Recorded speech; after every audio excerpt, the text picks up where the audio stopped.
विफाकी हुकूमत आज 18,000 अरब रुपए से जायद का बजट पेश करेगी। दिफा के लिए 2100 अरब रुपए मुख्तस।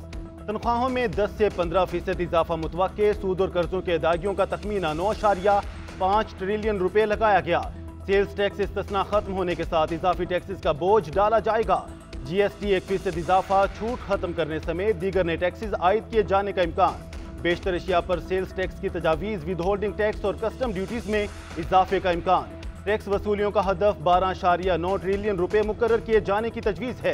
तवानाई के शोबे में सब्सिडीज के लिए 800 अरब रुपए रखे जाएंगे। रिटायर्ड मुलाजमीन को ताहयात की बजाय 20 साल पेंशन देने की तजवीज़। गैर जरूरी टैक्स छूट खत्म करने से 550 अरब की आमदन मुतवक्के।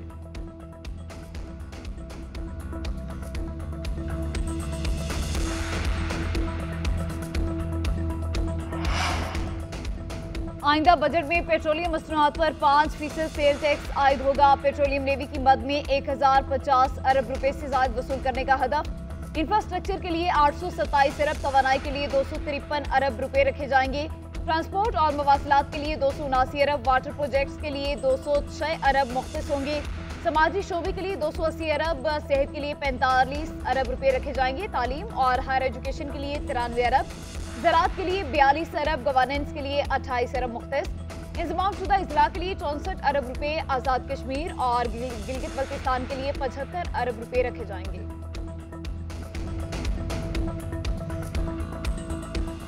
IMF का program is all about stabilisation, लेकिन दो ऐसे सेक्टर्स हैं जिसका IMF के साथ कोई ताल्लुक नहीं है, which is agriculture and IT। Everything is in our control. IMF program में जाने के सिवा हमारे पास कोई प्लान नहीं है। IMF के पास ना जाते तो सूरत हाल मुख्तलिफ होती। खैरात से स्कूल, खैराती इदारे चल सकते हैं, मुल्क नहीं। मुल्क सिर्फ टैक्स से चल सकता है। अब मुल्क में कोई मुकद्दस गाय नहीं होगा, सबको टैक्स देना होगा। वजीर खजाना मोहम्मद औरंगजेब का कहना है 500 अरब रुपए की बिजली चोरी हो रही है, इसे रोकना होगा। बिजली की तकसीम कार कंपनियों को निजी शोबे के हवाले कर रहे हैं। अवाम ग्रिड की बिजली ज्यादा इस्तेमाल करेंगे तो कैपेसिटी पेमेंट का मसला हल हो सकता है। फास्को को रीस्ट्रक्चर करेंगे। अजनास से मुतालिक पॉलिसी का जल्द ऐलान करेंगे।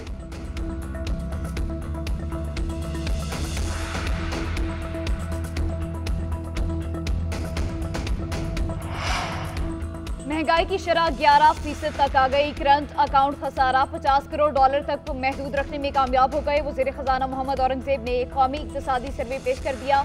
कहा महंगाई की शरह 48% से कम होकर 11% हो गई। जल्द सिंगल डिजिट पर भी आ जाएगी। पॉलिसी रेट को बतदरीज नीचे आना चाहिए। महंगाई में कमी की वजह से ही स्टेट बैंक ने शरह सूद को कम किया। रुपए की कदर में इस्तेहकाम रहा। आइंदा माली साल का आगाज बेहतरीन अंदाज में करेंगे। महसूलात का हदफ 9,415 अरब, 8,125 अरब रुपए वसूल हुआ। ज़राअत के शोबे में तरक्की की शरह नमूद 6.25%। सनती शोबे की शरह तरक्की 1.21% रिकॉर्ड की गई। पाकिस्तान का मजमूई कर्ज 4,644 अरब रुपए इजाफे से 67,525 अरब रुपए रहा। पाकिस्तान का हर शहरी 2,80,000 रुपए का मफलूस। पीपल्स पार्टी के बजट पर तहफुजात, तजावीज़ न मानने पर हुकूमत छोड़ने की धमकी दे दी। बिलावल भुट्टो जरदारी की जेर सदारत पीपल्स पार्टी के पार्लिमानी पार्टी का इजलास। अरकान विफाकी हुकूमत पर बरहम, कहते हैं हुकूमत ने बजट बनाने में इत्माद में नहीं लिया। PP को अहमियत नहीं दी जा रही, हर मामले पर हुकूमत का साथ दिया। पीपल्स पार्टी का तनख्वाहों में 25% तक इजाफे का मुतालबा। इदारों की निजकारी की भरपूर मुखालफत। शाजिया मरी का कहना है हुकूमत ने PP से मुशावरत के साथ फैसले करने का वादा किया। नेशनल इकोनॉमी काउंसिल में हमें नहीं बुलाया गया। हम जितना भी हो सका हुकूमत को मौका दे रहे हैं। हमने कोशिश की थी ये वक्त ना आए। हुकूमत का यही रवैया रहा तो हमें सोचना पड़ेगा। बॉल अब हुकूमत के कोर्ट में है। पंजाब से भी अरकान असेंबली ने शदीद तहफ़्फ़ुज़ात का इजहार किया है। सदर आसिफ अली जरदारी से वज़ीर आज़म की मुलाकात। शहबाज शरीफ ने सदर मुमलिकत को बजट पर ब्रीफिंग दी। दौरा चीन पर भी एतमाद में लिया। सदर और वज़ीर आज़म ने अवाम को बजट में रिलीफ देने के हवाले से तबादला ख्याल। मुल्क की माशी सूरत हाल पर भी मुशावरत। सदर जरदारी ने कहा हुकूमत बजट में गरीब और मुतवस्सित तबकात का खास ख्याल रखे। आसिफ अली जरदारी की वज़ीर आज़म को मुल्क की तरक्की और माशी अहदाफ के हसूल में ताउन की यकीन दहानी।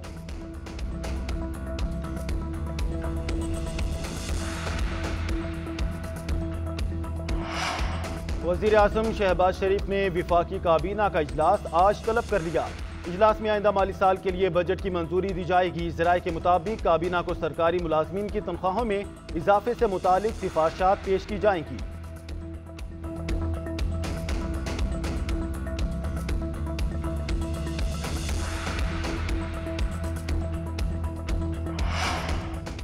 सुन्नी इत्तेहाद काउंसिल की पार्लिमानी पार्टी का इजलास आज तलब। पार्लिमानी पार्टी का इजलास आज सुबह 11 बजे खैबर पख्तूनख्वा हाउस में होगा। Opposition leader Umar Ayub, barrister Gohar समेत दीगर अराकीन असेंबली शरीक होंगे। इस मौके पर बजट सेशन से मुतालिक हिकमत अमली बनाई जाएगी।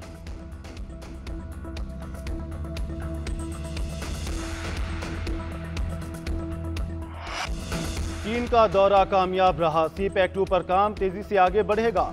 बहुत जल्द चीन से आला सतह का वफ्द पाकिस्तान आएगा। अल्लाह ताला ने हमें मौका दिया है कि चीन से रिश्ते को जोड़ें और मजबूत करें।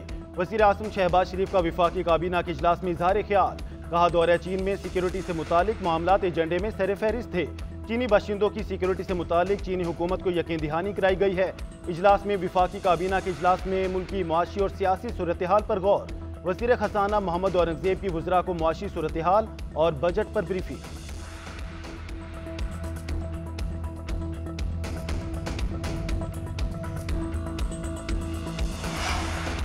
चीन पाकिस्तान की भरपूर हिमायत, ताउन पर मबनी ताल्लुकात मजबूत बनाने का ख्वाहा है। चीनी वजारत खारजा के तर्जुमान की वज़ीर आज़म शहबाज शरीफ के दौरे के हवाले से ब्रीफिंग। कहा, पाकिस्तान और चीन में ताउन की 23 दस्तावेजात पर दस्तखत किए गए। दोनों मुल्कों ने एक दूसरे की भरपूर हिमायत पर इत्तफाक किया। पाकिस्तानी हुकूमत ने दासू में चीनी इंजीनियर्स की हलाकत पर अफसोस का इजहार किया। दहशत गर्दों के खिलाफ सख्त कार्रवाई की यकीन दहानी कराई।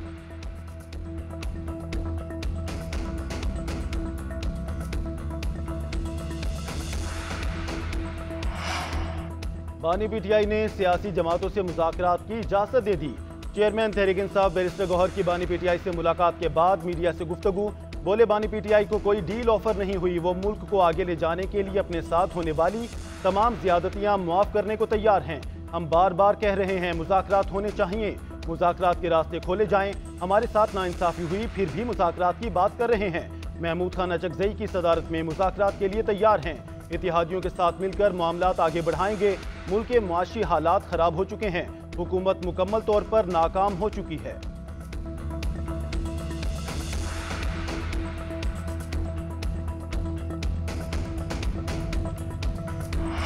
पीटीआई अब कोई सियासी जमात नहीं है। उनके साथ मुज़ाकरात वक्त का ज़िया है। किसी सूरत इन्हें एनआरओ नहीं मिलेगा। गवर्नर खैबर पख्तूनख्वा फैसल करीम कुंडी के तहरीक इंसाफ पर लफ्ज़ी वार।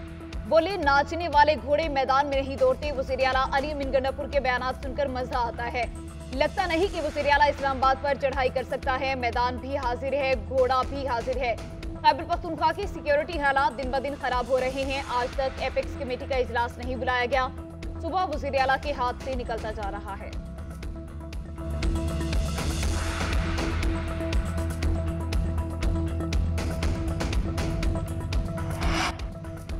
हमारी तरफ से पीटीआई के लिए सीज फायर है। कोई माजी की बात नहीं दोहरा रहे। अभी पीटीआई की तरफ से कुछ वाज़ेह नहीं। जेयूआई के सरबराह मौलाना फजल रहमान कहते हैं, हर कोई जेल से बाहर आकर कहता है बानी पीटीआई ने ये कहा है या वो कहा है। हमारे हमसफर ने इलेक्शन के नताइज को तस्लीम किया और इक़्तिदार में बैठ गए। हमने असूलों पर समझौता नहीं किया। मौजूदा सूरत हाल में नए इलेक्शन के सिवा कोई हल नहीं। हम असम्बलियों से इस्तीफे देने वाले नहीं, वहाँ किरदार अदा करने वाले लोग हैं। ताउन के लिए माहौल बनाया जाए, मुल्क के लिए काम करना चाहते हैं।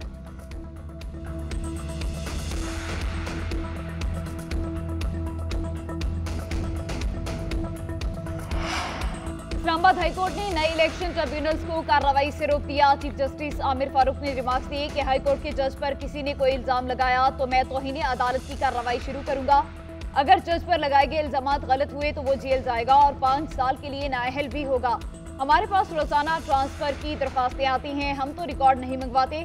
आपने रिकॉर्ड वापस मंगवाया ताकि ट्रिब्यूनल कार्रवाई आगे ना बढ़ा सके। वो शाहकार ऑर्डर मुझे दिखाएं तो सही है किसी के पास। ये रवैया नाकाबिले बर्दाश्त है। इलेक्शन कमीशन के पास ट्रिब्यूनल तब्दीली का इख्तियार है, लेकिन ग्राउंड क्या है? कमीशन सोमोटो कार्रवाई का इख्तियार नहीं रखता।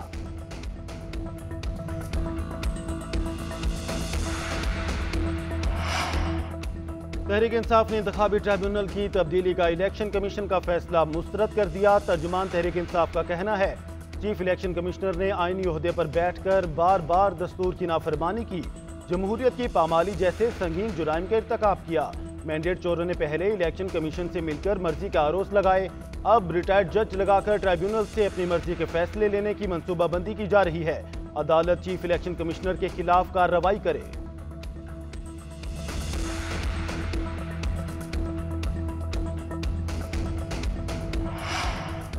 हद के इज्जत कानून का इतलाक अदालती फैसले से मशरूत। लाहौर हाईकोर्ट में कानून के खिलाफ दरख्वास्त पर समाअत। पंजाब हुकूमत से जवाब तलब। अटॉर्नी जनरल और एडवोकेट जनरल को मुआवनत के लिए नोटिस जारी कर दिए गए।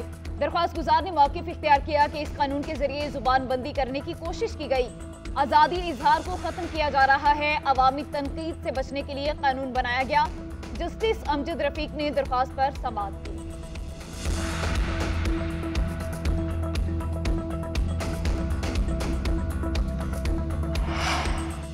सोशल मीडिया पर फेक न्यूज और बगैर शवाहिद इल्जामात पर हुकूमत का बड़ा फैसला।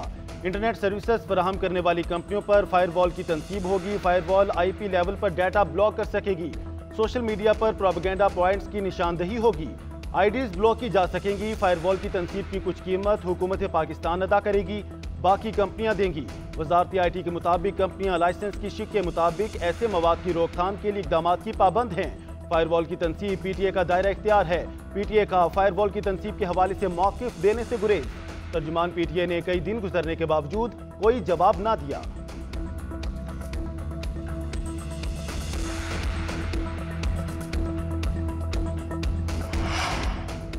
दीगर मुमालिक में पनाह लेने वाले पाकिस्तानियों को पासपोर्ट जारी नहीं होंगे। वज़ीर दाखिला मोहसिन नकवी ने फैसले की मंजूरी दे दी। मरासले में कहा गया जो किसी भी बुनियाद पर दूसरे मुमालिक में पनाह लेंगे उनको पासपोर्ट नहीं मिलेगा। ऐसे पाकिस्तानियों के पासपोर्ट मनसूख और दोबारा तजदीद भी नहीं होंगे। मरासला वजारती खारिजा और दीगर मुतालिका हुकाम को भिजवा दिया गया है।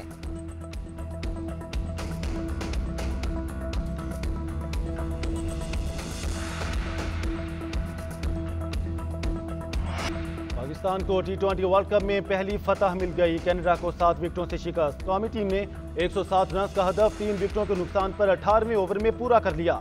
ओपनर मोहम्मद रिजवान की जिम्मेदाराना बैटिंग, निसफ सेंचुरी स्कोर की। कप्तान बाबर आजम 33 और साइम अयूब 6 रन पर आउट हुए। फखर जमान 4 रन पर चलते बने। शाहीनों की तबाहकुन बॉलिंग के सामने कनाडा की बैटिंग तिनकों की तरह बिखर गई। 20 ओवर में 7 खिलाड़ियों के नुकसान पर 106 रन बनाए।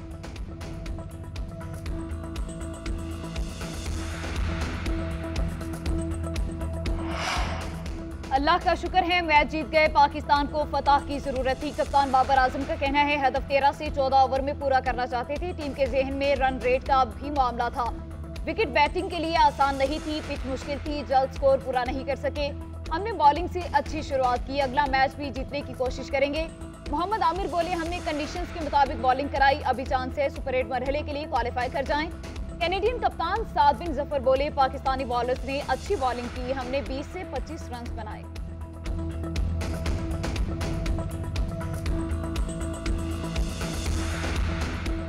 और लीग ऑफ लेजेंड्स के किरदारों की कहानी एनिमेटेड सीरीज आर्केन के दूसरे सीजन का ट्रेलर आ गया। नवंबर में नेटफ्लिक्स पर नुमाइश के लिए पेश की जाएगी।